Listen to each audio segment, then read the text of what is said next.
All right, welcome back to Lost for Words with Lori. It is December 12th. It's 11:04 a.m. Eastern Standard Time. I know it's been a couple of days. You guys know me. Usually topics revolve around toxic cesspool world, but not today. Not today. We are going to tackle something that's been on my mind for the last, month and a half, I guess. More hardcore than most people normally have to think about these things, but we had an update about a week ago, and I gave everybody an idea of what was coming next for the Happy Podcast, because that's what the Lori do. And I had expressed that I wanted to use this platform as a way to kind of help people and talk about the things that I think about.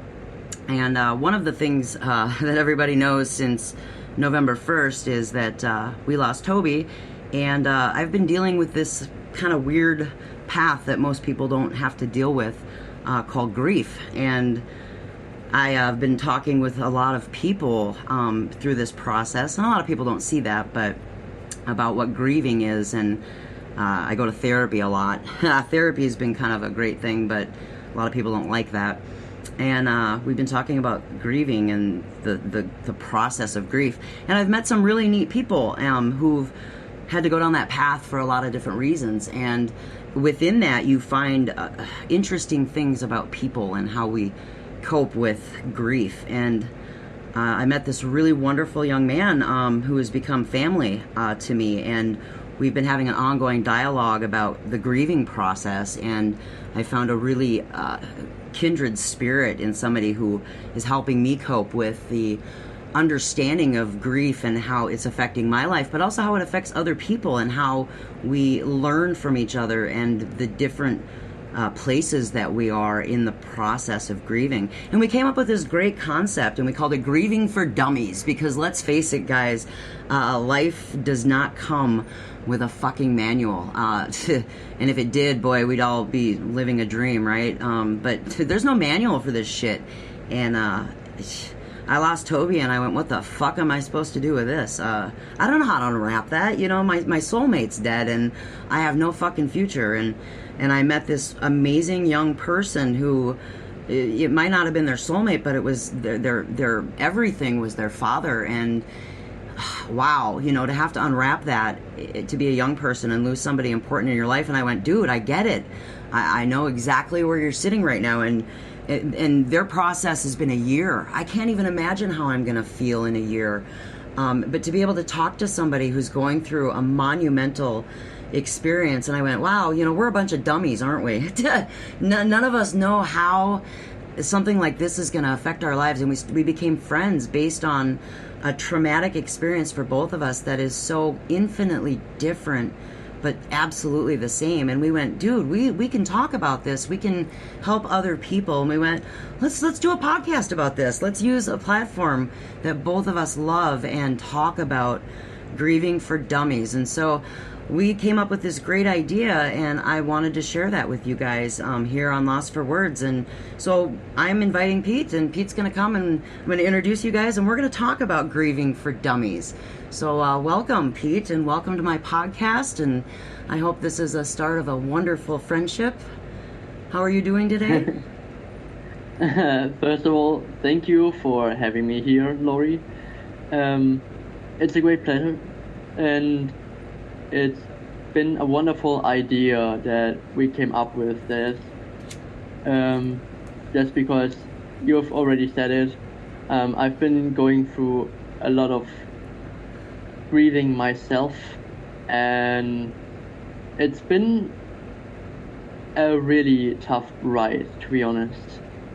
I had my ups and downs, and yeah, it's not easy, you know, for anybody. It isn't. It isn't. It's a subject I think a lot of people kind of go, oh, death. And they go, well, we can't talk about that. It's just too heavy. And we're over here going, well, who am I supposed to talk about it with then? You know? You have nobody except your friends that really want to talk about it with you. Right. But the ones that do, those are rare. Well, and it's hard. It's hard to find people who are in our case, you and I are in a totally different stage of that grieving process And you go, well, she's not going to understand what it's like because it's a different person, or yours just happened and hers just happened, but mine was a year ago. But then when we started talking, it was like, I'm asking you questions like, how did you handle this? And you're like, well, I did it this way. And I'm like, cool, cool, you know? And then you went, well, just because it's not the same doesn't mean we can't talk about it. Damn right. You know? It all affects us differently, but all the stages are the same. And we will get to those later as well, which will be a wonderful subject. Well, and I think... go ahead. Absolutely. Yeah. And, well, today I'm doing good. I've been excited for this project for a while. I have as well. I'm finally happy we are doing this. Me too. Well, like you said, all of us handle the grief process so different. I mean, you've been at this a lot longer than I have. It's coming up on a year now. Yeah. But in the beginning of that, I mean, you had friends and you do social media. I mean, how do you think that, you know, at the beginning that you were to handle it? Did you think that a year later, do you think that you handled it as well as you could have expected, or do you think you would have handled it differently? I mean, that's crazy. I honestly had no idea. When it happened, my whole world fell apart because he was just part of my life the entire time, as my dad, of course, and we had such a great bond in the last years that it was hard not to think about it.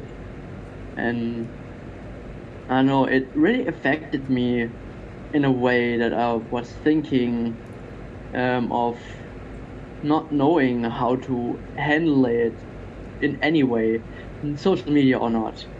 And no matter if there were friends, I just didn't want to talk about it because I didn't know how to express myself. And I lost sight of my inner fire, my inner self with that, what happened. And yeah, it wasn't easy at all. I mean, my dad died because of cancer, and he has battled it for 13 years, starting in 2007,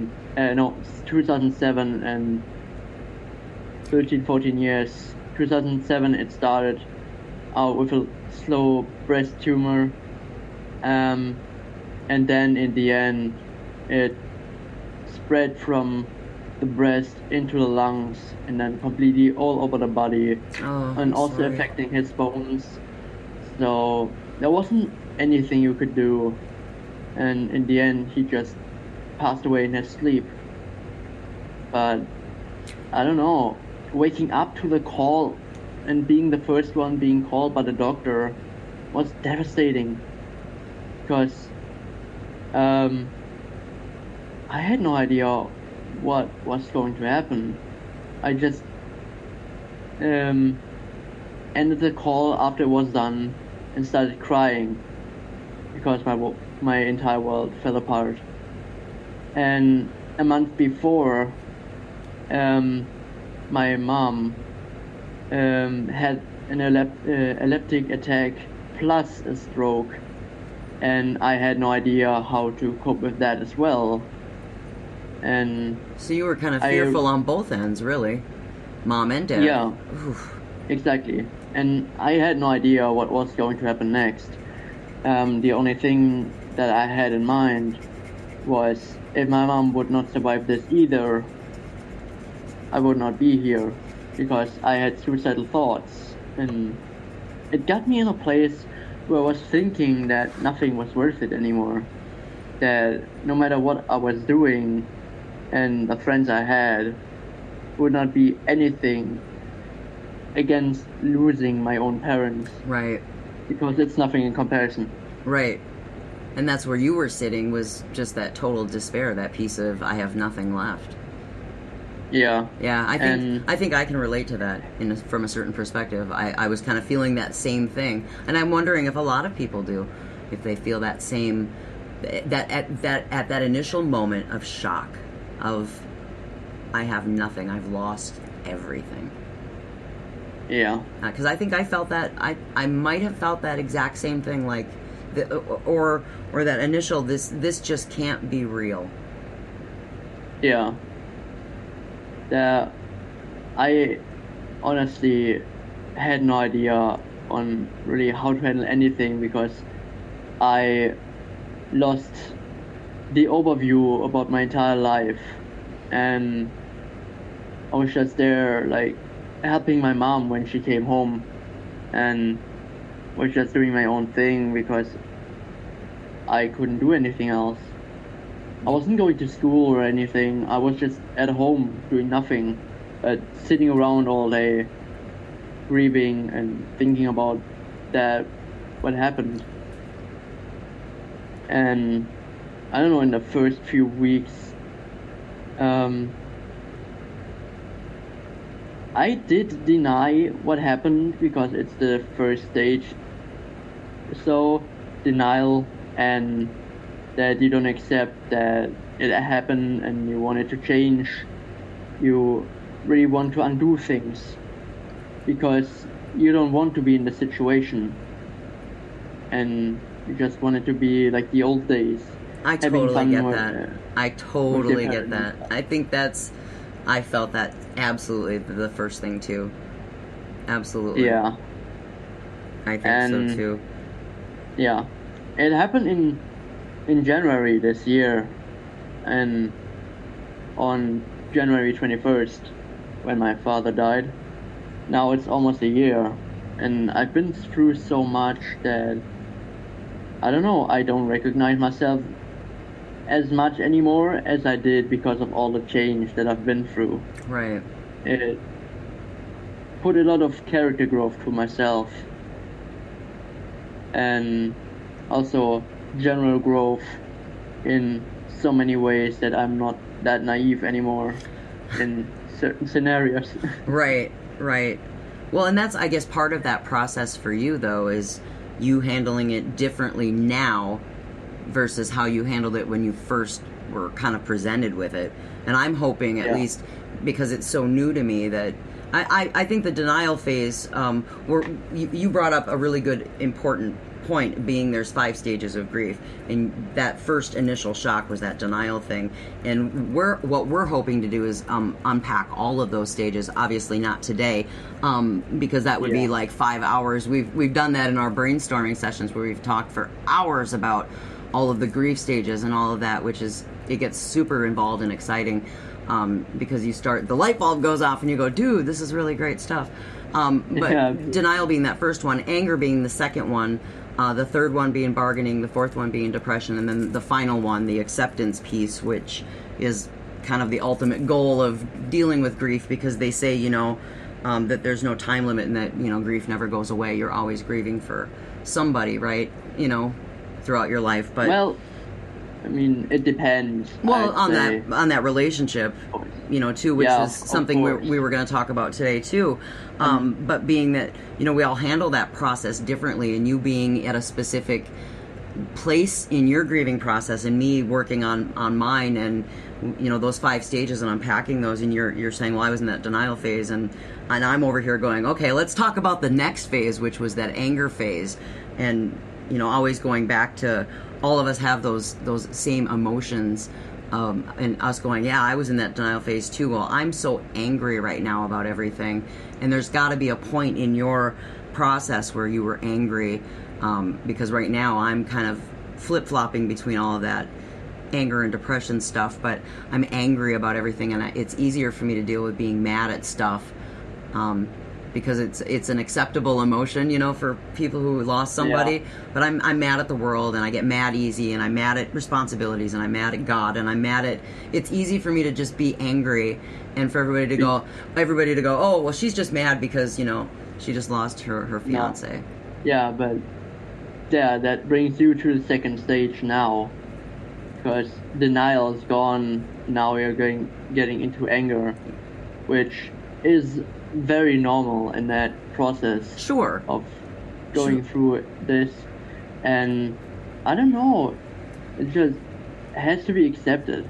I mean, if people cannot accept it, then well, they don't really have a nothing choice to do at this with you. point, because I'm just pissed off. So Yeah. they really have to just deal with me. I'm just an angry.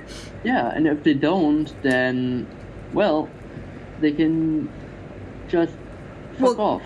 But keep in mind, I mean, me being angry has it has consequences. If I'm angry to the wrong person, I still have to apologize when I'm an asshole. I mean, I can't just walk all over you and be like, Pete, fuck you, you know, and be an asshole and not expect to be accountable for that. But I am angry. I still feel like this is unfucking fair. You had COVID took my fiance from me, and damn it, I'm mad about that, and I have every right to be mad about it. I don't have a right to treat anybody like an asshole because of it, but I'm still mad. I'm gonna be mad. I just have to figure out how the fuck I'm gonna deal with it. You know what I mean? But you have every right to be angry that cancer took your father. It's not fair. But at the end of the day, I have to go, what the fuck can I do about it? Nothing. But I'm not ready to accept that. I'm still fucking mad. Do you know what I mean? And same with you. Yeah. You can be mad and be like, well, they should have fucking found a cure for COVID quicker then, motherfuckers. Because if they found a cure... Okay, but that brings up an interesting question. If they found a cure for cancer tomorrow, wouldn't you be fucking mad? Yeah. Why couldn't you have found that cure 10 years ago and cured my father? If they came out with a cure for COVID tomorrow, I'd be pretty mad too. Why couldn't you have fucking cured that shit a month and a half ago and spared my fiance's life? But I can't change it. I'm not ready to be not mad. Mad is okay. Depression is not. So I'm not ready to not be mad. Does that make sense, though? It does, yeah. I mean, but it's still an asshole move on my part because I'm still I'm mad. Yeah. I mean, I know what you're going through. I've been in the same situation, of course, since my grieving process has been going on for a longer time. But are you still mad? No, I'm not. I'm not, but I would forgive you for everything that you would say, because it just is a grieving process, and I'm very understanding with it. Sure, but not everybody's you. You're not. No, not everybody's lost a loved one or understands being mad. That's all I'm saying. Absolutely. I mean, I'm grateful I have friends that understand that, but yeah, same, honestly. And I don't know. Yeah, I would be mad if they would have found a cure, like tomorrow for cancer, of course. But how do you get to the point where you accepted that I can't bring it back? I can't take it's not going away. Is it a time thing? Is it the thing is, it's more or less time, because there's nothing you can do, and only time will change your mind, so to speak. Or what I was hearing was time heals wounds or something like that. It could be, but I'm not entirely sure. I've been through everything, and I'm at the final stage, acceptance. I accept that he died, and I accept the way that I will live on and do whatever it takes to help people go through whatever they are going through, because I've been experiencing this and similar things as well. So that's good, and I know that my dad watches over me and is my guardian angel, so he's always there when I need him. So when you talk, we've talked about navigating the grief process and those 5 stages and how everybody handles them differently. So, and the coping mechanisms that go with it. So we talked about the positive ones, like, therapy. I go to therapy a lot, and it's been my saving grace. Some people don't have resources that they can do that, but you have friendships. We have support groups. We have some people meditate.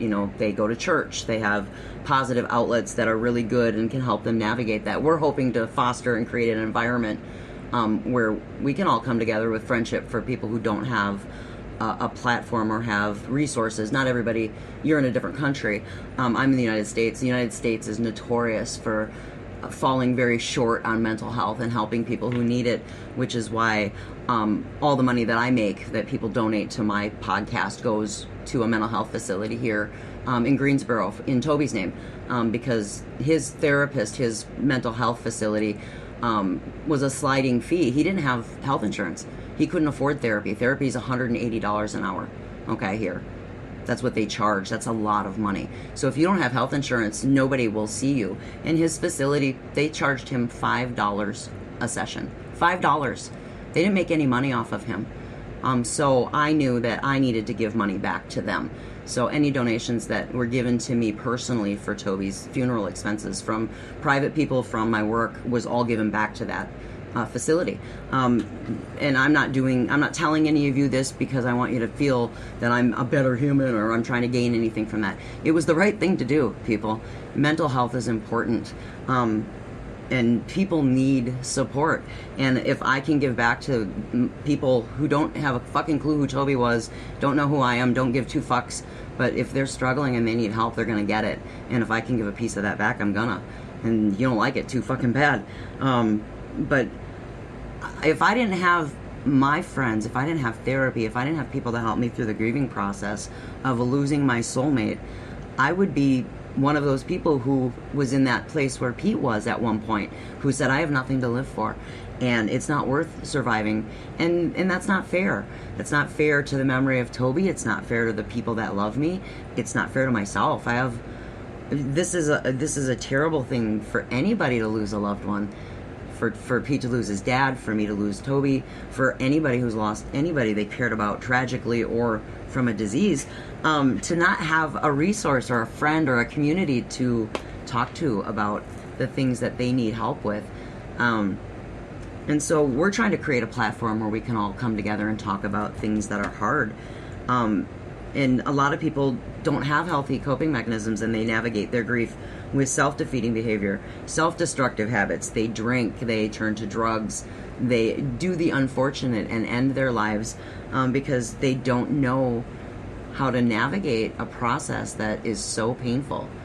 And I think you've been there, I've been there, we've all been there in different stages of our lives. Unfortunately, I've got 30 more years experience than you do because you're much younger than I am.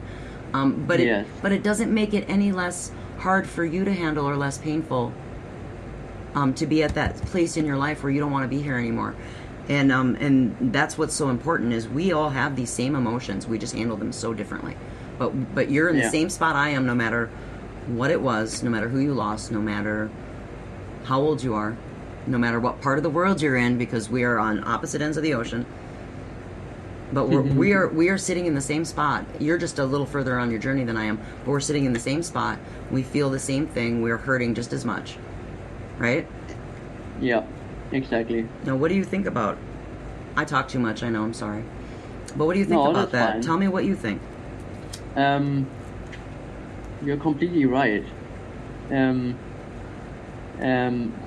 Well, for me and my coping mechanisms, and this is the only thing that I can talk about because I don't know much about anybody else's experiences and their coping mechanisms.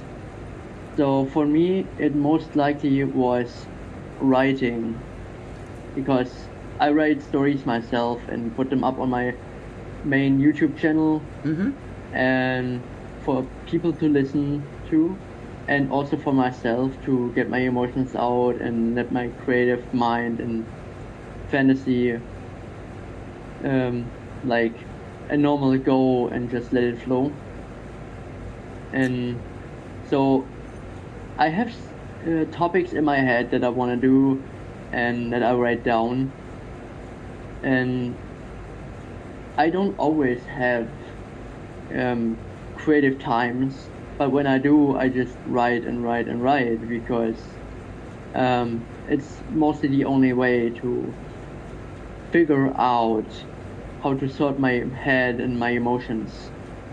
Do you find that if your emotions are in line and you're feeling a little more calm and centered, that you're more creative, and you have a tendency to be able to let the creative side come out more if you're not struggling with all of your emotional stuff?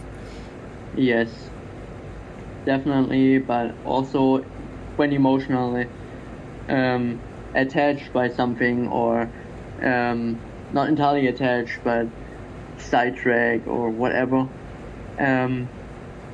I will write nonetheless, because it helps me to get calm. Because in writing, I can let out all my emotions in a personal manner, and either write stories for myself to enjoy, or I write stories for other people to enjoy when I wanted to. Right. Well, I suppose I could see that. I guess it's no different than if I'm stressed out, I can throw out a podcast and get all that shit off my chest, right? Yeah, exactly. I do that too. It's like screaming. I haven't really done a podcast at all, and this is my first time. But I've been at live streams, so it's easy to talk with other people as well, and then get their the great thing is, and stuff. yeah, but the great thing is this isn't a fact-finding kind of thing. Nobody's an expert on this subject. It's Grieving for Dummies, right? So we don't have to be experts on anything. No, that's not what. This is your life experience, so you're pretty much your own expert on this, because we don't have a manual here.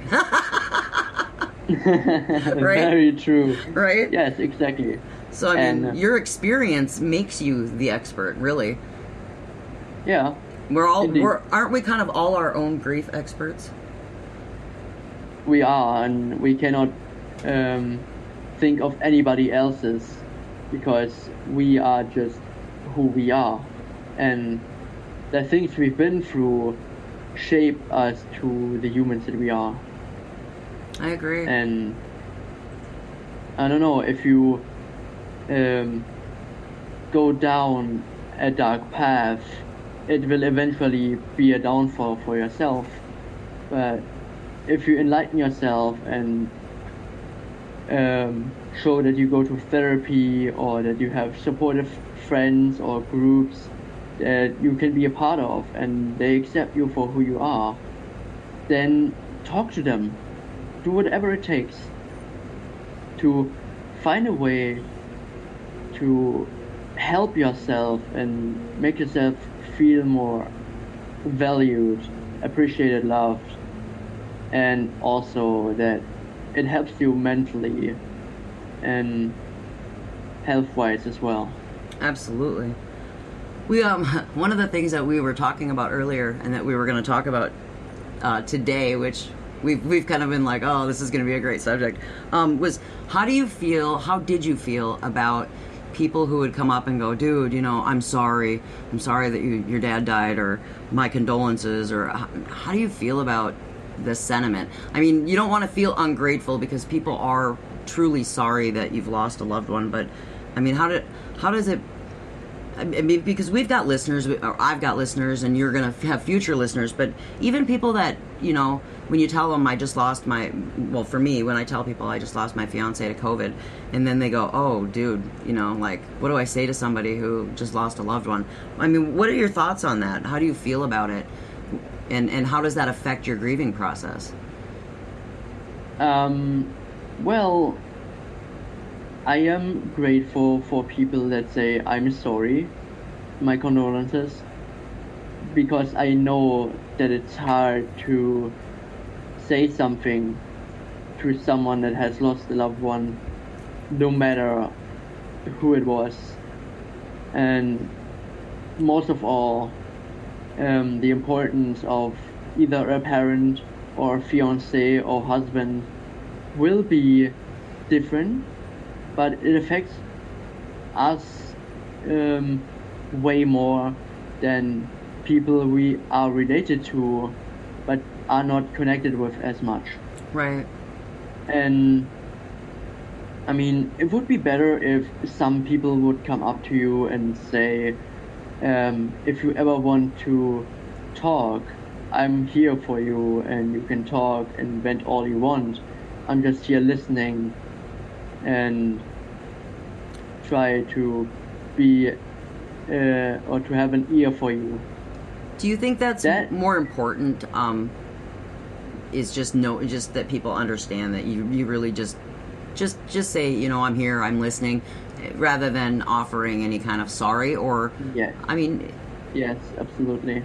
It's really because we do understand that most people, unless you've lost anybody, just don't get it. You really don't know how you're gonna feel until you're thrust there, right? Yeah, exactly. But I had a few friends on Twitter say that either Twitter, Instagram, or Discord, when I told them about it, they said, if you ever wanted to talk, know that my DMs are open anytime, and if you feel like you need to talk, then just go for it and I'll listen. And I was immensely grateful for that, because I knew that those people will most likely understand that they haven't been through it, but they have the understanding to listen to you and not be judgmental. Well, and just go, well, I'm happy you told me about it. I cannot imagine how you feel like, but I'm always here to listen, and maybe I can give 1 or 2 tips, and that's it. Do you feel like also helps enough? Do you feel like it's important that people would know that you only offer advice if you're asked for it?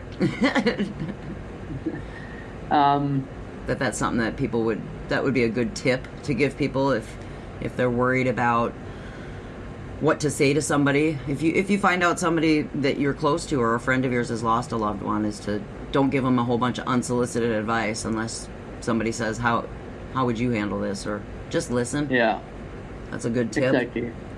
But I don't know, for me, it always happens that I will listen and then offer my advice, and without really saying it, because I can kind of sense the emotion of people in one way or another. Right. And they are most likely accepting of this and say that it helped them.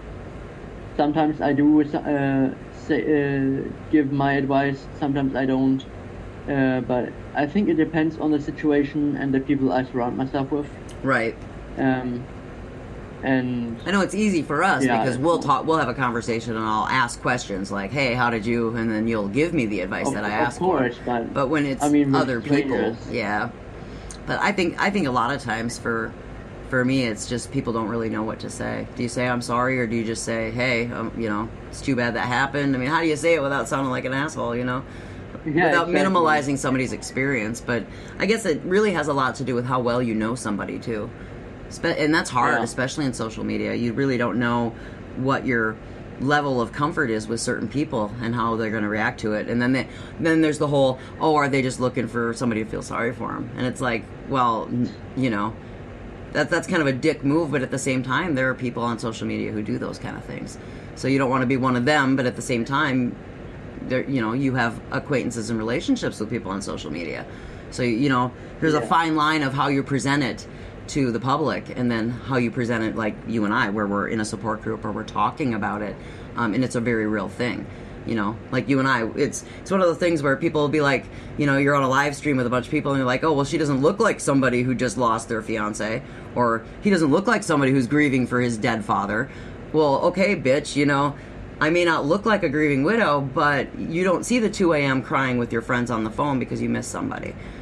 I'm not presenting that to the public because it's none of your fucking business what I'm doing crying in the middle of the night. I don't want sympathy from this. I'm a real human. I have real emotions, but you know, when I'm out in public, I'm a public person and I'm trying to do the right thing to help other people. But I'm not going to sit here and cry and you know, and try to make people feel sorry for me, because that's not the point. No.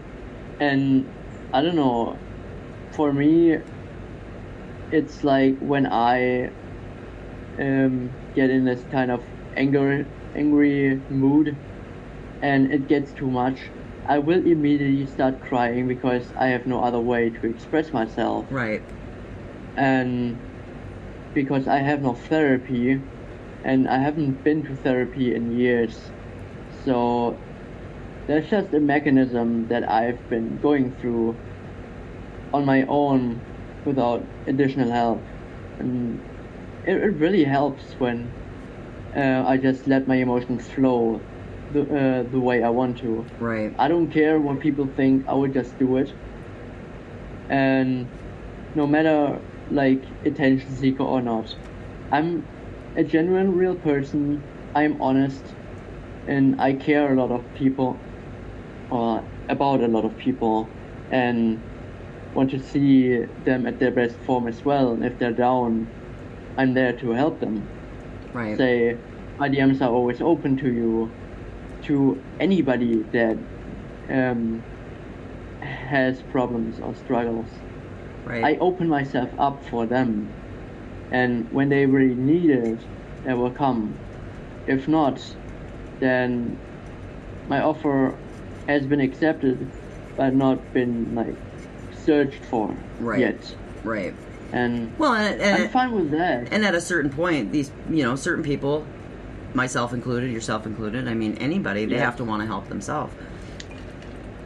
Exactly, and that's and then we navigate the process together.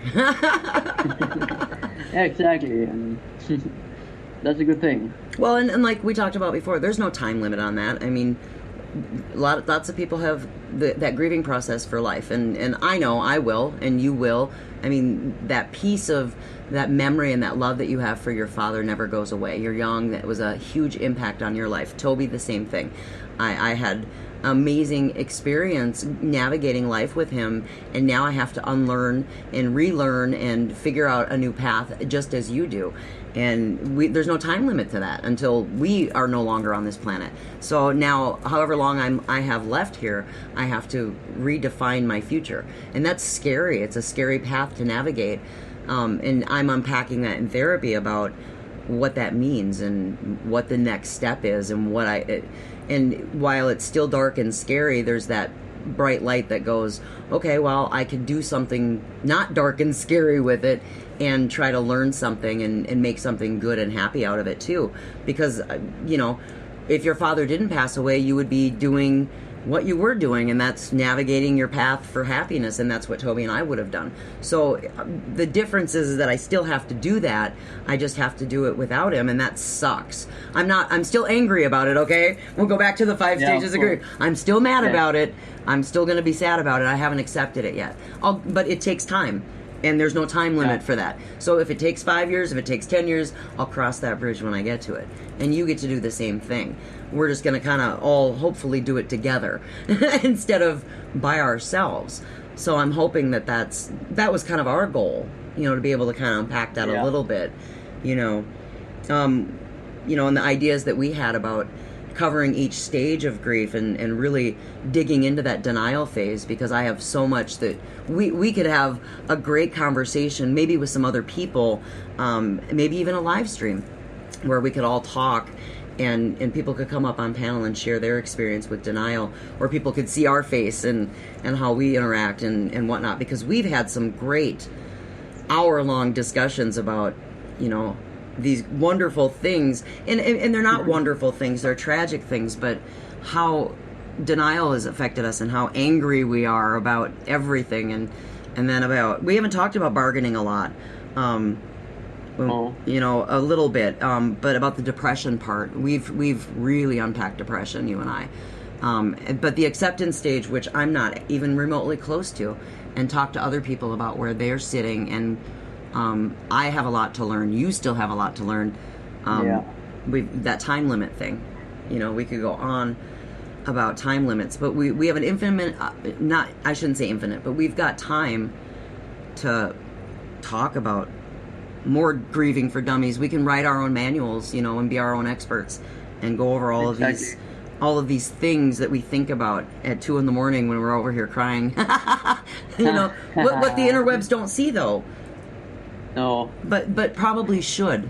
If you think about it, they should be listening to this. They should be hearing this. They should be thinking about what we're thinking about, instead of, they don't look like somebody who's just lost their dad.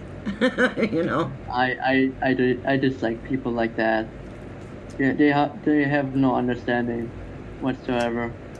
Well, and again, if people don't walk a mile in somebody else's shoes, they can only judge the make and model of their shoes. You know? But still, it should be non-judgmental. It should. Towards any situation. Because if you are judgmental to someone who is going through something, you're hurting them. And in the end, you will not be accepted anymore. Right. Well, one or two mistakes and you're out. You and I've got a lot more podcasts once we unpack grief, huh? Yeah, exactly. Sounds like you and I could have a whole lot more to talk about. You've already heard my podcast. I like to bitch about toxic cesspool world, so you and I got a lot to talk about. I love that shit. We can do that. Hell yeah. What else? What else? Unless you have anything else you want to unpack right now, what else can we talk about? Future ideas? Anything going forward about grieving? Anything I didn't cover here that you want to say? Last words? Anything more about our topic today? No, not really. Just, put you on the spot. The only thing that I would say is, if you see people struggling, come and see if they need help. Offer them support in saying, I'm sorry, but my DMs are open if you need like a shoulder to lean on or a light in the dark, so to speak. So you're not alone and you don't have to cope with that all by yourself, because I'm not going to judge you, and I don't want to, but I'm here listening to you vent, and if you're done, that's good. It's always good. I think that's the only thing that I can say, because other things are just unnecessary to talk about. I would say. Sometimes, so, right? Yeah. Sometimes, yes. And especially at that moment, and my mindset right now, I have nothing else to add, but that we might uncover the 5 stages of grief, but we'll see about that. We have that plan for sure. We certainly do. And we will get into more details and write a plan for sure for all those 5 stages. We absolutely then will. We'll see what comes up. Well, and definitely check out comments. We will drop links in the descriptions. If you guys are interested, comment. Always add what you think. If you have anything, what you think about grieving, what you think about the 5 stages of grieving, where maybe you're at with it. If you're interested in a live stream, I had been talking about in the updates, which is a couple of podcasts back, about maybe doing a Sunday early morning here in America, which would be afternoons in Germany and most of Europe. It would be Sunday afternoon, probably dinner time-ish, so about 5-6 p.m.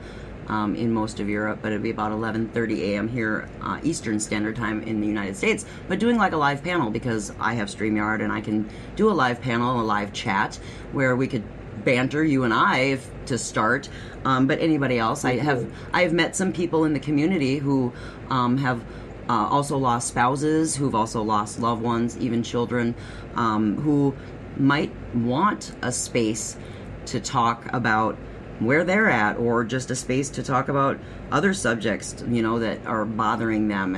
And right now we're covering grieving, but that doesn't mean that doesn't evolve into other subjects that are plaguing people emotionally. Toby and I went to therapy together for couples counseling, and we talked about relationships and communication, and there's all sorts of things we could all unpack as a community that are affecting us in our first world, and how they move on to our second and third world and toxic cesspool world, and how that all affects us, because we're trying to make friends. We're social beings, but the world is evolving and changing too. We're learning to maintain friendships overseas with people, in a virtual world, in a non-physical world, because of COVID, or because of the government, or because of kilometers away. So we'll figure that out. But we're interested to know if people are going to respond to this kind of a platform. But I think it's a worthwhile shot. I think it's worth it for us to try. If for nothing else, we're doing something that nobody else is we're trying to use our pain to help people. Yep. So that's my hope, and I'm hoping it's a good thing for everyone. So check the descriptions, check the links, check the comments. We'll be posting and we'll be talking about it. Find us on social media. Don't find me on Facebook, because Facebook is my first world and that's my happy place. So if you're allowed there, you're one of the good people. You're one of the special people. Otherwise, you can find me on Twitter. I'm at Losfer. And we will let you know where you can find Pete. He will be around. He also has some other social media stuff for his creative side, which is writing. I'm not doing music, so you aren't going to be able to find me, but check those links. Again, I want to thank you for being here and talking to me today. Yeah, it was a pleasure. It always is. Being here. And as always, you guys, wash your hands. Wash your motherfucking hands. Be good humans. And we will see you guys very soon. Bye-bye. Bye. Thanks.